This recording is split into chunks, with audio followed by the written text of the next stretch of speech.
Hello everyone. In today's tutorial, I'll show you how to adjust the automatic account deletion period on Telegram. This option allows you to set how long of inactivity should pass before your account is automatically deleted. Without further ado, let's get started. Open your Telegram app.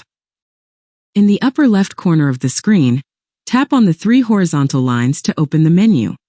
In the menu, select Settings. Once you're in Settings, find the Privacy and Security option and tap on it. After opening this option, scroll down a bit, look for the Account Deletion option, and tap on If Away For to choose the deletion period. Now select the period you want. I'll choose 1 year.